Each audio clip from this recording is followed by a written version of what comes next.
Let us start in 3 seconds.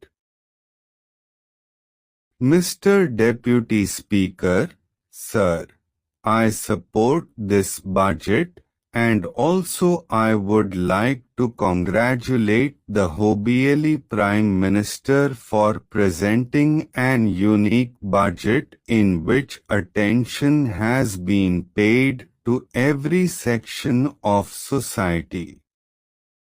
Facilities have been provided to all sections of our people, including the working class, middle class, professionals, Harijans and Adivasis.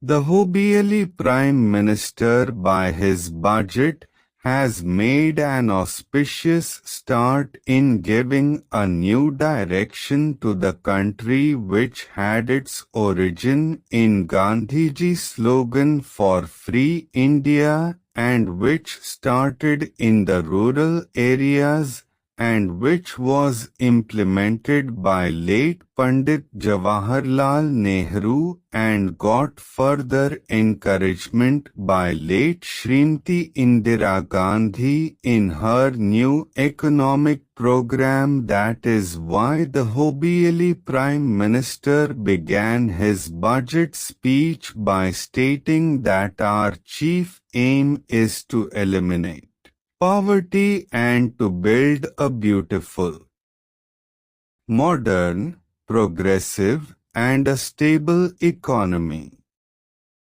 I heartily congratulate him on behalf of my countrymen and myself. He said that 90% of our economy is dependent on agriculture, and in the second line, he said that agriculture is the bedrock of our economy. In order to eradicate poverty, it is absolutely essential to develop the agricultural sector.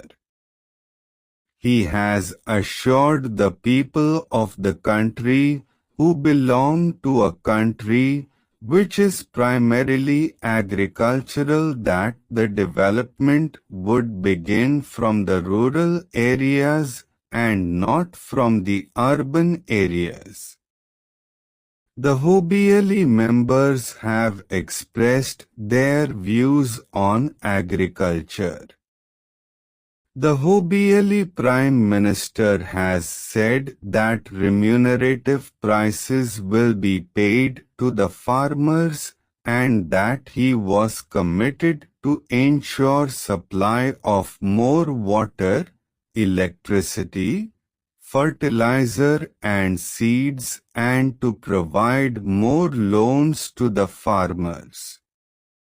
It is in itself an important achievement that the Honorable Prime Minister of the country has declared in the whole House that he is committed to the development of India and a beginning is being made in this direction.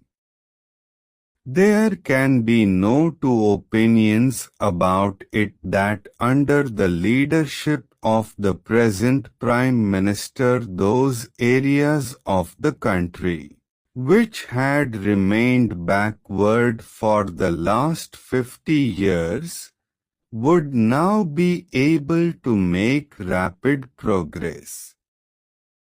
Concessions have been granted not only to agriculture, but to industries as well, particularly to the small-scale units, for example, the leather industry.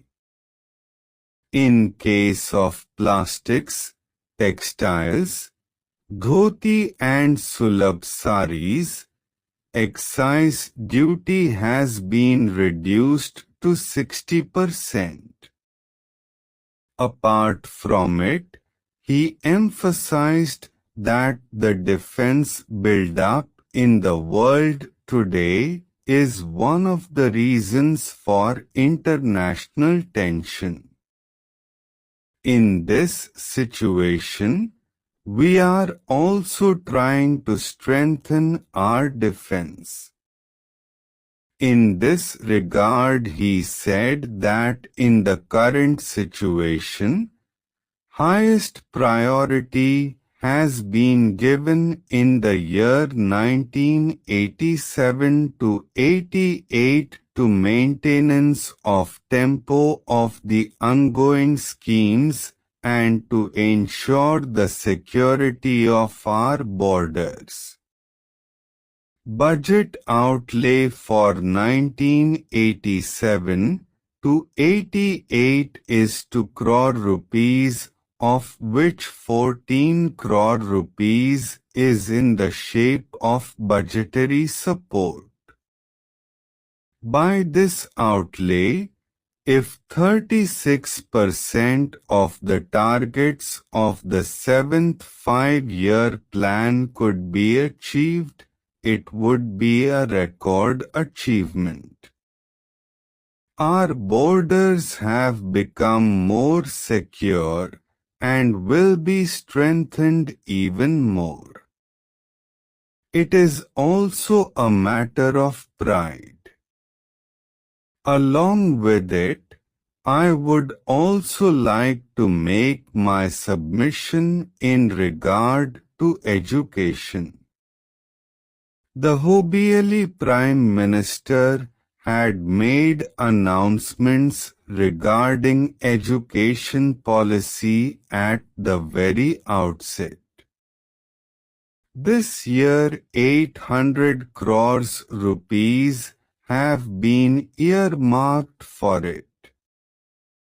Now through the new education policy, we would be able to provide quality education to those children who for some reasons are not able to go to towns for higher education. The more education spreads in this country, the more will it unite, make strong and integrate. Until we inculcate spirit of nationalism in our children, our country cannot make progress. Hence, I would request you to adopt a system of education by which we build national character of our children. Hence, our education policy should be such which would build the character of the children, and this thing should be emphasized. Today, we see that the state of our primary education in the rural area is very miserable. The buildings of the primary schools have fallen to the ground, and the children study under the shade of trees. The schools remain closed during the rains and the winter season, and in most of the schools, the teachers do not even attend schools regularly. When I went to my constituency during the elections, a little child asked me a question in a very simple language, which though would make one laugh if taken lightly, but the depth of it can be gauged only after listening carefully to what he has said. You can easily infer from it that even a little child knows that the teachers do not attend schools. It is a very serious matter, and it should be given due consideration. Such laws should be framed so that there could be maximum spread of education in the rural areas.